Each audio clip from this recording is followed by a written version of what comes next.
کیا کہا؟ یا سمد، صنم کی جگہ سمد پڑھ دیا تو اللہ نے جواب دے دیا لبیک یا عبدی، لبیک یا عبدی، اے میرے بندے تجھے کیا چاہیے؟ فرشتوں نے کہا الہ العالمین، یہ تو بت کو پکار رہا ہے، پتھر کو پوج رہا ہے، اس سے مدد مانگ رہا ہے۔ کہا کہ وہ کسی کو بھی پکارتا ہو، میں تو انتظار کر رہا تھا وہ مجھے کب پکارے گا، ہے وہ مجھے کب پکارے گا۔ آج اس نے پکارا، جان کر پکارا تو بھی کیا، انجان میں پکارا تو بھی کیا، اور ارادے کے ساتھ پکارا تو بھی کیا، بغیر ارادے کے پکارا تو بھی کیا۔ میں تو اپنے بندے کی پکار کا انتظار کرتا ہوں۔ یا سمد لبیک یا عبدی، یہ ہے اللہ۔ تو میں عرض یہ کر رہا تھا، اور رحمہ ایک صفت یہ ہونی چاہیے، اور اللہ میں کامل درجے کی ہے، اس لیے فرمایا نا الحمدللہ رب العالمین، اللہ کی تعریف کا پہلا جملہ، پھر کیا فرمایا؟ الحمدللہ رب العالمین، پھر کیا؟ الرحمن الرحیم، وہ رحمان بھی وہی ہے اور رحیم بھی وہ ہے۔ دوسری صفت اللہ نے قرآن کے پہلے پارے پہلی سورت کے اندر دوسری آیت میں فرمائی۔ تو عرض یہ کر رہا تھا، پانچویں صفت الرحمہ ہونی چاہیے، اور رحم دل ہو، سنگ دل نہ ہو۔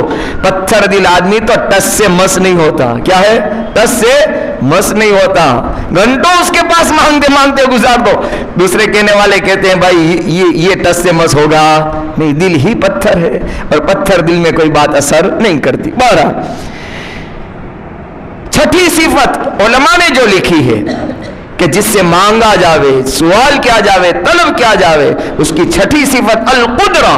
کیا ہے القدرہ؟ یعنی جس سے مانگا جاوے اور دینے میں اور حاجت پورا کرنے میں کامل معنوں میں قادر ہو، طاقت رکھتا ہو، اور اللہ دینے کی طاقت رکھتا ہے، سب کو دینے کی طاقت رکھتا ہے، جتنا چاہے اتنا دینے کی طاقت رکھتا ہے، جب چاہے تب دینے کی طاقت رکھتا ہے، جہاں چاہے وہاں وہ دینے کی طاقت رکھتا ہے، جہاں چاہے بندہ آسمان کی فضاؤں میں چاہے وہ دے سکتا ہے، وہ دے رہا ہے۔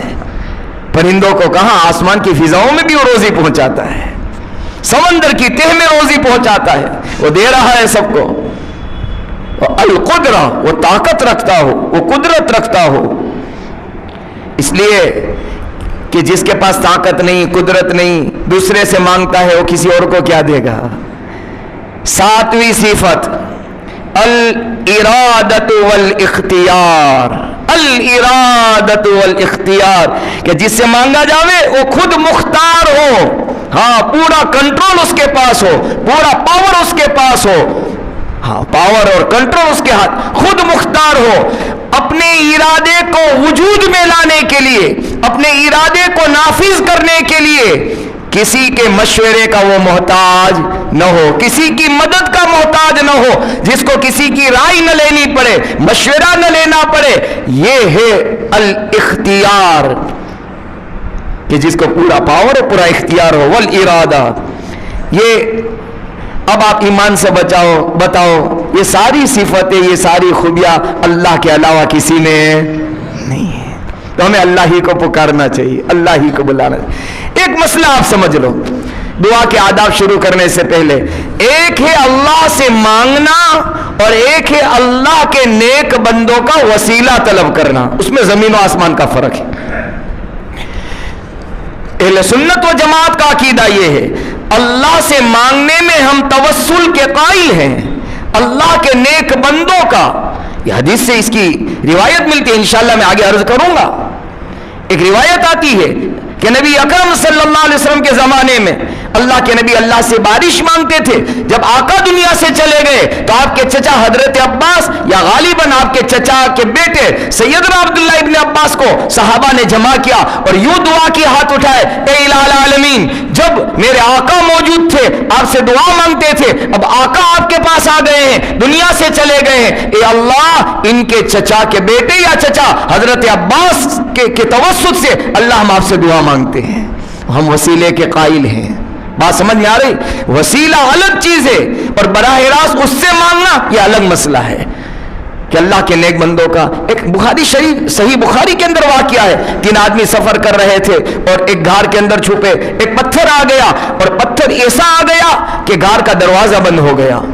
اب نکلنے کی راہیں نہیں تھی، صرف روشنی آتی تھی، ہوا آتی تھی، اتنا راستہ رہ گیا، دھکا لگایا، پتھر ہٹنے کو تیار نہیں۔ صحیح بخاری کی روایت ہے، تینوں آدمی نے اپنے اپنے نیک عمل کا وسیلہ اللہ کے سامنے پیش کر کے کہا، اے اللہ میرا یہ عمل خالص تجھ کو راضی کرنے کے لیے ہوا ہے تو اس پتھر کو ہٹا دے۔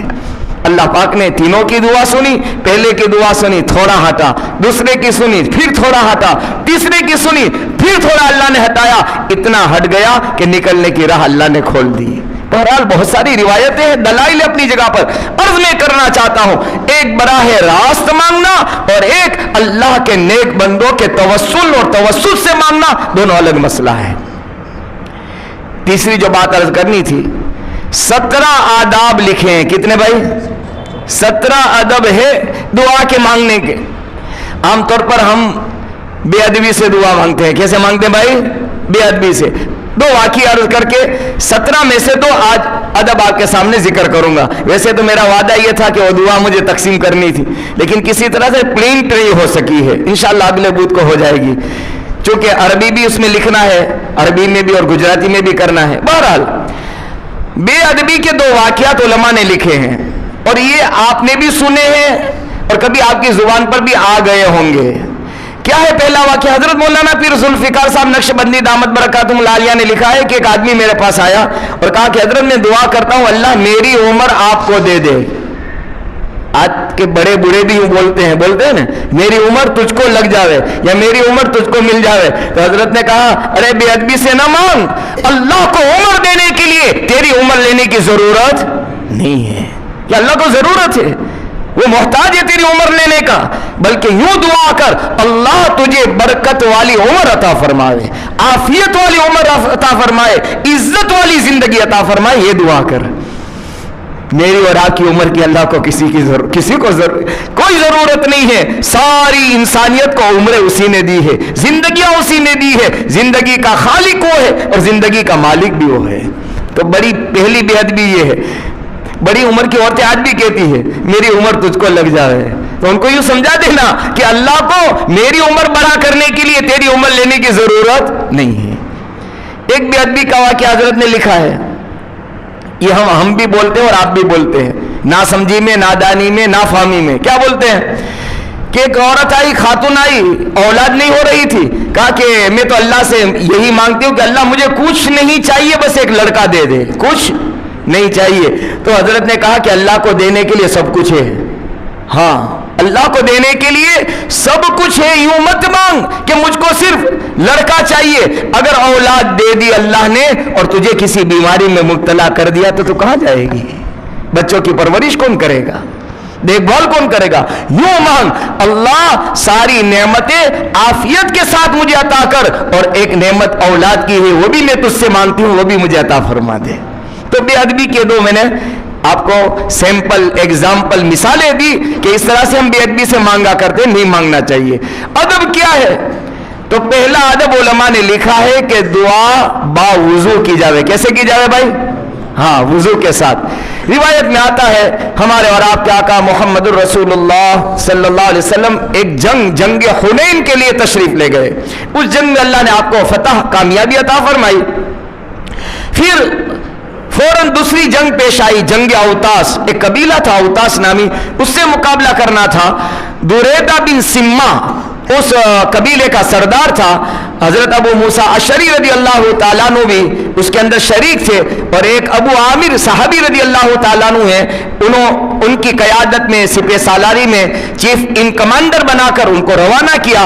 سیدنا ابو موسیٰ اشعری رضی اللہ تعالیٰ عنہ فرماتے ہیں کہ یہ جنگ میں ہم کامیاب ہوئے۔ دریدہ بن سمہ جو قبیلہ اوتاس کا سردار تھا وہ مارا گیا، اور ان کے ساتھی بھاگ گئے، شکست کھا گئے، اور ہم نے جنگ کو جیت لیا۔ لیکن ہمارے جو سردار ابو عامر تھے رضی اللہ تعالیٰ عنہ، ہمارے کمانڈر جو تھے، ان کے پیروں میں ایک زبردست تیر ایسا لگا جو نکل نہیں رہا تھا۔ بڑی کوشش کے بعد ہم نے نکالا، لیکن نکلتے ہی خون کے فوارے بہنے لگے، خون بہت زیادہ تعداد میں بہنے لگا۔ تو ابو عامر رضی اللہ تعالیٰ عنہ نے سیدنا ابو موسیٰ اشعری رضی اللہ تعالیٰ عنہ سے فرمایا ابو موسیٰ جاؤ میرے آقا محمد الرسول اللہ صلی اللہ علیہ وسلم کی خدمت میں میرا سلام پیش کر میرے لیے دعا کراؤ۔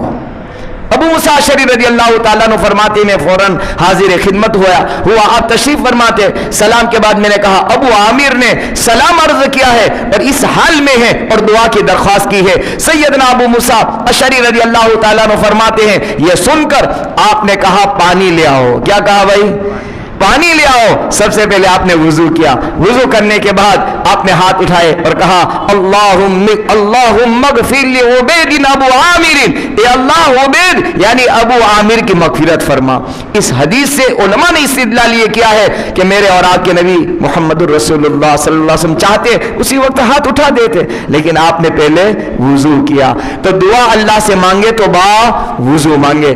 دوسرا یہ ہے قبلے کی طرف منہ کر کے دعا مانگے، قبلہ رو ہو کر دعا مانگے۔ اس کی دو واقعے لکھے ہیں۔ پہلا واقعہ یہ ہے کہ آپ نے جب حج کے موقع سے جمرہ اولا پر کنکریاں ماری، کنکریاں مارنے کے بعد صحابی رضی اللہ تعالیٰ عنہ زید انصاری ایک صحابی ہیں، وہ فرماتے ہیں آپ نے کنکریاں مارنے کے بعد قبلے کی طرف منہ کر کے آپ نے دعا مانگی، قبلہ رو۔ یہ پہلی روایت۔ دوسرا یہ ہے ایک صحابی فرماتے ہیں جب مدینے کے اندر قحط پڑا، دشکار ہوا، تو آپ باہر گئے بستی سے، صلاۃ استسقاء یعنی بارش طلب کرنے کی آپ نے نماز پڑھی، دعا مانگی، قبلے کی طرف ہو کر آپ نے دعا مانگی۔ اس سے یہ دو ادب معلوم ہوئے کہ جب ہم دعا کریں تو باوضو کریں اور قبلہ رو بیٹھ کر دعا کریں۔ پھر سے میں عرض کرتا ہوں اللہ کسی شرط کا محتاج نہیں ہے، لیکن جتنی ادب کے ساتھ مانگی جائے گی انشاءاللہ اللہ کی بہت زیادہ جلدی قبول ہوگی۔ 17 ادب ہے، کتنے بھائی؟ 17۔ اس میں سے 2 میں نے گنوا دیے، آئندہ انشاءاللہ دعا کے آداب اگلی مجلسوں میں عرض کیے جائیں گے۔ اللہ تعالیٰ آج کی اور اس سے پہلے کی اور ہونے والی آئندہ مجلسوں کی اللہ تعالیٰ اپنے بارگاہ میں اس کو قبول فرما لے۔ اللہ تعالیٰ ہمیں دعا مانگنے کی توفیق عطا فرمائے۔ ایک بات یاد رکھنا، جب تک توفیق نہیں ملتی آدمی ہاتھ اٹھا نہیں سکتا۔ 1000 محنتیں کر لو آپ، 1000 تقریریں سن لو، 1000 وعظ سن لو، جب تک وہاں سے توفیق کا ارادہ اور امر حکم نہ ہو بندہ کبھی دعا نہیں مانگ سکتا۔ اس لیے حضرت مولانا ایک قریب ہمارے موجودہ زمانے کے بہت بڑے عالم دین ہیں، وہ اپنی تقریر میں ان کا ایک جملہ میں نے پڑھا کہ جب نیک کام کی توفیق اللہ کی طرف سے جب بھی ملے فوراً اس کا استعمال کر لو، پتہ نہیں یہ توفیق اللہ واپس کب کھینچ لے۔ آپ نے دیکھا ہوگا نا کہ بہت ساری مرتبہ آپ نفل نماز پڑھتے ہوں گے لیکن بہت دن گزر جائیں گے آپ کو نفل پڑھنے کی توفیق نہیں ملیں گی، پتہ یہ چلا وہ توفیق اللہ نے آپ سے اور مجھ سے سلب کر لی، چھین لی ہے۔ اللہ سے دعا ہے اللہ تعالیٰ ہمیں نیک عمل کی توفیق عطا فرمائے، دعا کی توفیق عطا فرمائے۔ ایک بنگالی ساتھی ہے بیمار چل رہے ہیں، ہمارے قدوس بھائی منسی، وہ بھی پچھلے کئی دنوں سے بیمار چل رہے ہیں، ہمارے عزیزوں میں رشتہ داروں میں ہمارے بیمار چل رہے ہیں، ہمارے الیاس بھائی کے پوتے یاسین بھائی کے لڑکے وہ بھی بیمار چل رہے ہیں، بہت سارے بیچارے بڑی امیدوں کے ساتھ آپ سے اور مجھ سے شفا یابی کی دعا کی درخواست کرتے ہیں۔ ہم اللہ سے درخواست کرتے ہیں اللہ تعالیٰ ان تمام بیماروں کو شفا کاملہ عاجلہ دائمہ نصیب فرمائے۔ درود شریف پڑھ لیں۔ اللہم لک الحمد کما ینبغی لجلال وجہک وعظیم سلطانک، اللہم لا احصی ثناء علیک انت کما اثنیت علی نفسک، یا رب صلی وسلم دائما ابدا علی حبیبک خیر الخلق کلہم۔ مولا ہمیں تو معافی چاہتے ہیں، ہم تو معافی چاہتے ہیں، معافی کے طلبگار ہیں۔ آپ معاف کر دیا آپ نے اور آپ راضی ہو گئے، ہماری دنیا بھی بن گئی، ہماری آخرت بھی سنور گئی۔ موت سے پہلے ساری انسانیت کے لیے معافی کا فیصلہ فرما لینا، ہمارے گناہوں پر معافی کا قلم پھیر دینا۔ اللہ آپ کو تو کوئی پوچھنے والا نہیں ہے، آپ تو قادر مطلق ہیں، واجب الوجود ہے، قائم بالذات ہیں۔ یا اللہ آپ کے تو اچھے اچھے صفات اور خوبیاں ہیں۔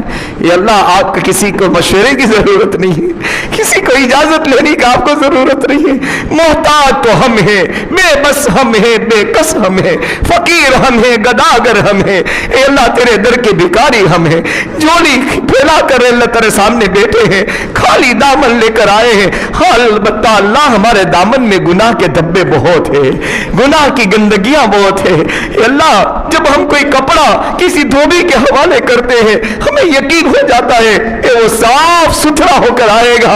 اللہ ہم آپ سے تو اس سے زیادہ یقین رکھتے ہیں کہ ہم ہاتھ پھیلائیں گے آپ ہمارے گناہوں کو ضرور معاف کر دیں گے۔ اللہ معافی کا فیصلہ فرما دے۔ بیماروں کو شفا عطا فرما دے, مقروض کو قرضوں سے چھٹکارا عطا فرما دے, قیدیوں کو رہائی دے دے, غلط کیسوں میں پھنسے باعزت بری فرما دے. جگہ جگہ اللہ ایمان والے حالات میں ہیں, اللہ ان کے احوال کو درست فرما دے.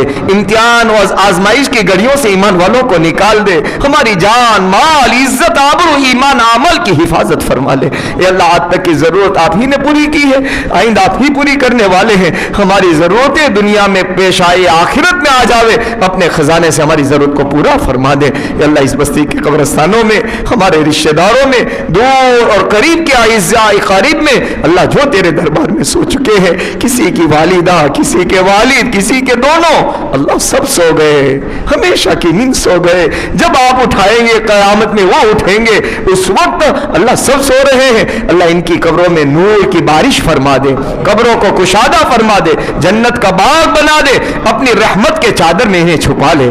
اے اللہ جنت الفردوس میں اعلیٰ مقام عطا فرما دے. ہماری دعاؤں کو اپنے فضل اپنے کرم ہمارے آقا محمد الرسول اللہ صلی اللہ علیہ وسلم کے صدقے طفیل میں قبول فرما لے. وصلی اللہ تعالی علی رسول خیر خلقہ سیدنا محمد وعلی آلہ وصحبہ اجمعین برحمتک یا ارحم الراحمین.